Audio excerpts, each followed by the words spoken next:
today, hasn't it? And if you'd have said to these guys beforehand, look, you're going to get 3 points, no matter what it takes, they would have signed for it. As you said earlier, it wasn't pretty, just the 1 goal in it, but it doesn't matter. It's 3 points, and we desperately needed it. It keeps the momentum going. It's a clean sheet. Give the lads credit. Sometimes you have to ground out results like that. Just going back on the team shape and the team lineup today, we were discussing it before we came out to the commentary position, and there were 1 or 2 surprises here. Socrates at right back, Ceballos alongside Xhaka in midfield. It could have been Guendouzi. Eddie's played up front again here. Is this just a bit of squad rotation because we're a little bit midweek weekend at the moment? It could be that. There's obviously a big game coming up on Wednesday night against Manchester City. They put in so much effort lately. The Europa League game went to extra time, so there's a lot of minutes in a lot of these players' legs. And I think looking at it, Mikel Arteta doesn't like to deviate much from this formation, does he? He plays pretty much the same system, whether it's slightly different maybe if you have Ceballos rather than a destroyer like a Torreira or Guendouzi. But really, it's 4-2-3-1, and that's what he wants to do. So if he means he has to shoehorn players in, then he's doing that. And you might expect Socrates to play as part of a 3-man central defence, but he doesn't want to do that. He wants to play with his fullbacks, and therefore players are playing out of position. I think that's maybe part of it as well. He doesn't want to change too much from this system that he's got. Well, we posed a question right at the top of the commentary as to whether Arsenal is still in the race for the Champions League qualification places. Mikel Arteta says yes, 5 points is the difference at the moment. Got the same amount of games now, Chelsea, even though obviously they're going to go ahead of us in terms of games played. I mean, what's your thoughts on this? I mean, there's a lot of teams between us and Chelsea at the moment. Manchester United have found a bit of rhythm. Tottenham seem to be going the other way. Leicester as well, maybe in reverse gear at the moment. What are your thoughts with 10 games left now? I think all teams will drop points. He's mentioned those teams that are dropping away. We've got some difficult games coming up, but we don't have to win every game from this position. We have to be strong at home. I think today was crucial. To get 3 points against West Ham at home, you have to do that. And then you go into games, we've got to play Tottenham away, we've got to play Liverpool at home, we've got to play Manchester City away, Wolves away. If you can get the points there, I think that's almost like a bonus. If you can keep your form going in the games you should win at home, and then if you can go and get a win at Wolves, for example, a draw against Liverpool at home, points like that could make the difference. And they're well capable of doing it. We've got the momentum, 8 unbeaten now in the league. That sort of momentum can build up at this point in the season. Josh, many thanks. We'll let Josh get on with match report duty. All the details up on the website shortly. Much more to discuss today, though, from the Arsenal Nation gang. It's been hard fought today. The sleeves have been rolled up. Bit of elbow grease required. Sort of game that David Hillier would have enjoyed a few years ago. Let's get you back to our Arsenal Nation studio with David, Theo and Nick full time here. It has finished Arsenal 1, West Ham 0. Thank you very much, Dan. Safe journey home, mate. 1-0 to the Arsenal then, and David Hillier and Theo Baker are with me in the studio right now. We did it! We got the result, Theo. Yay. Oh, mate, so happy. Obviously, I can see there we had almost 70-30% possession. If we didn't win that game, it would have been a huge upset, and we've only just won it by the skinniest of margins, wasn't it, in the end? VAR, obviously controversial once more, but it's worked in our favour, which is very, very good. Which is always nice. David, what do you think? 1-0 to the Arsenal, happy with that? Dan mentioned you would have loved that back in the day. I'll take 1-0. I think the way we worked for our right to play, it was never going to be easy. I likened it to Newcastle, didn't I? I said it would be the kind of game where you're going to have to grind it out, you're going to grind it out. West Ham worked really hard. Declan Rice and Noble had 20 passes between them in the first half, that's all. Our midfield had 80 passes between the two of them, and that was with 10 minutes to go. And it showed how much they were sacrificing, the West Ham players, to get into that position. They had chances as well. I think if they convert them chances, different story if Antonio puts his 2 chances away. But Arsenal, ground away, and, you know, Laca Ober combo with a little bit of Mesut Ozil mixed in for a bit of sauce on it was nice. And then we had the controversial decision going in our favour, measuring heels from the floor and everything. I was like, you can see he's onside. It took its time, didn't it? You know, we had the screen there looking, and we could see a couple of minutes before they made up their mind it was onside. But I get they have to be every inch perfect. They have to check every single angle out, every single angle out there. But you know, there was 5 minutes at a time in the end.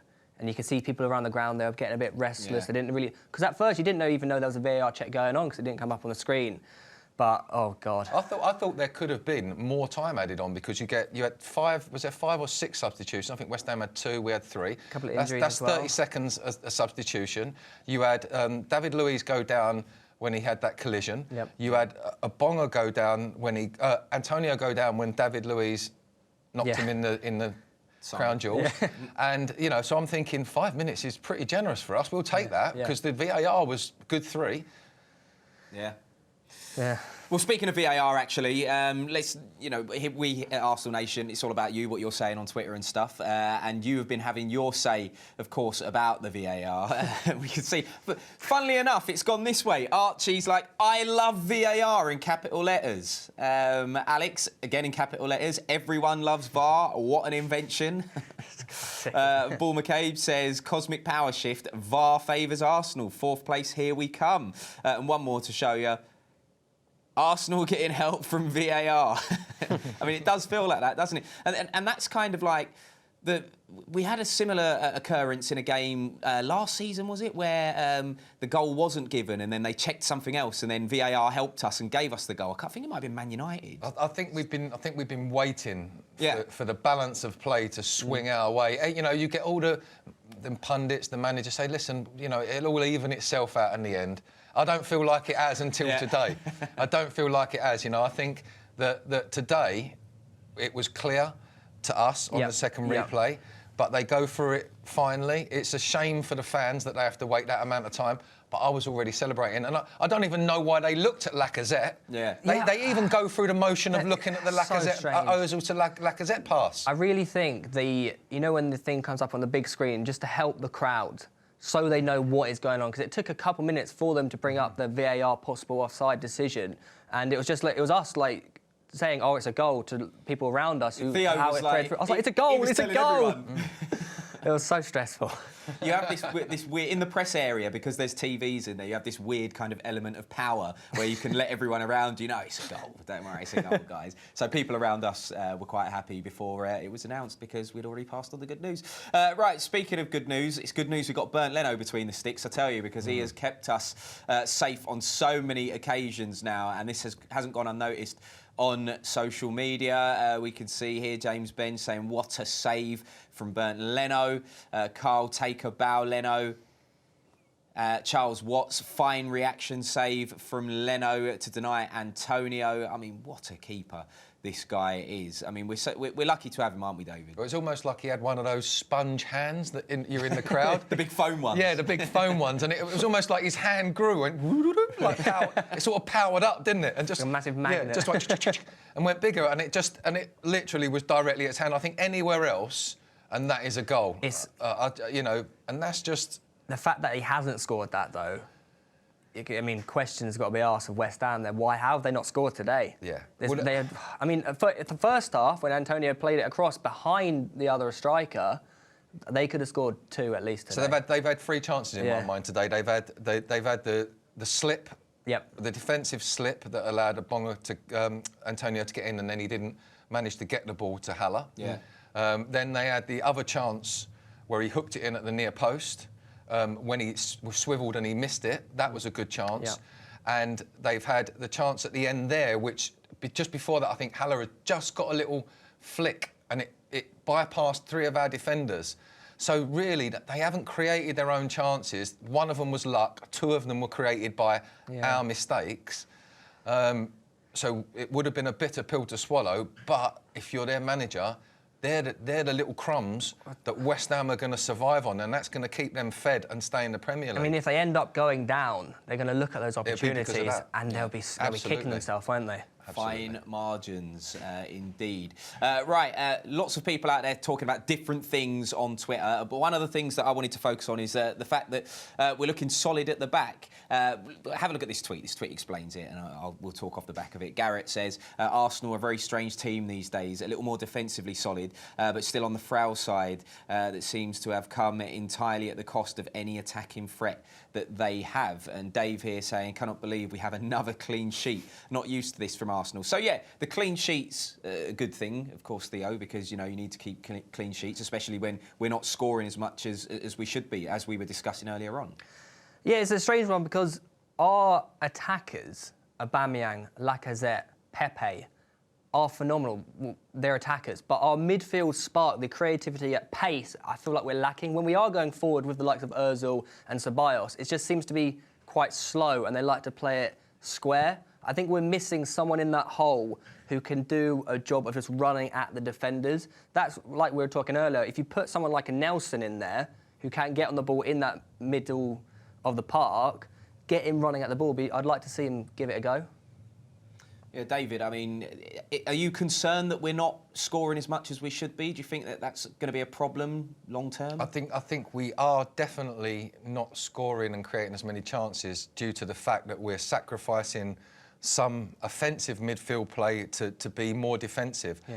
You know, the point you just made, it's a valid point. Stick someone in there who's going to get the ball and run straight at him. However, if you stick someone in there, his remit under the team strategy will be to get in front of the opposition's forwards to stop them having the ball to feet. So he would still have to make that decision with the manager's plans. But I think because it's a transitional period and because the manager hasn't got quite the players he wants in the side at the moment, he's obviously building a team, he's building tactics. Yeah. And I think when they come, we'll be in a better position for all these 0-0s and 1-0s, rather than taking a pasting 3-2 at the expense of looking good going forward. I think he's building a new philosophy at this club, whereas Arsene Wenger built his one. The passing, let's pass it to death, even if we're 2 yards out. But this manager is encouraging longer shots, he's encouraging more solid defensive play, and when good midfield players become available that can do that job that we're saying, I think they'll be in the side. And in the meantime, it will develop the players that are here to do that. All right, nice. Right, well, we should look at some of the other results from the Premier League today, see if any of them favour us. The early kick-off saw Liverpool win 2-1, we can see there. Then there's our result, great. Crystal Palace got a 1-0 win against London side Watford. Just for you, David. Still going on about that. Sheffield United, unfortunately, again for us, managed to get the win against Norwich. Southampton lost at home 1-0 to Newcastle. Good result for Newcastle, that is. But a good positive result for us at the bottom there. Wolves 0-0 against Brighton. And what it means for the table is it is extremely close in that race for the top.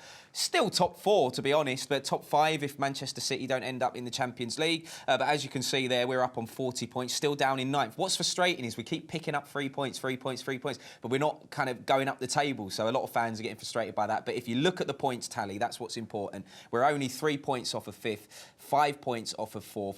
Is it still on, Theo?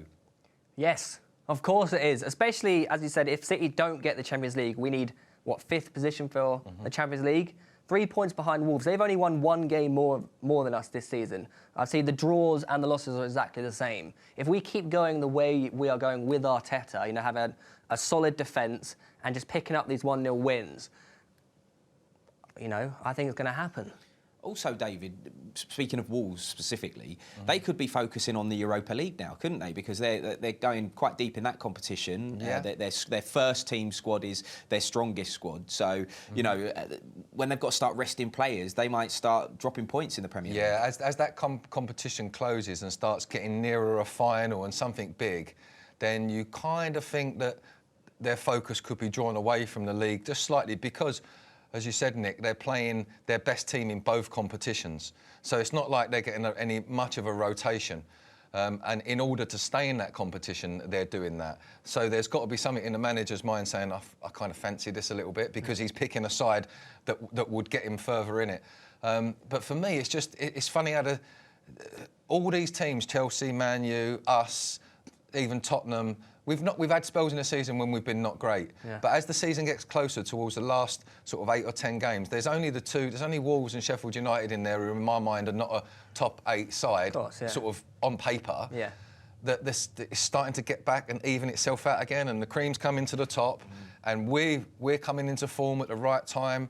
3 wins, and they've not just been 1-0 wins; they've been a 4 against Newcastle. They've been a well-earned 3-2 at Everton.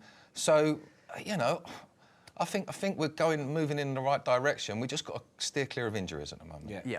Let's hope that this game today is the start of a run for us to string together some points. Right, before we get out of here, I want to get a one-word sign-off from each of you. So if you had to pick one word to sum up today's game, what would that word be? Can I say 2 words? If you double-barrel it. Yes, double. Thank God. Because it's yes, your we won. All right. That's like 400 words, but I won. Or just thanks. Thanks. Thanks, Lacazette. Or thanks, VAR. Well, that was going to be mine. Is VAR a word? Because if it is, Abbreviation, VAR. yes. It is now. VAR and thanks. Right, David Hillier, Theo Baker, thank you very much, guys. I'm sure we'll see you on Arsenal Nation Live again soon. And in fact, we'll see you soon, Wednesday, for that rearranged game against Manchester City at the Etihad, 6:45. Arsenal.com. We'll see you then. Bye-bye.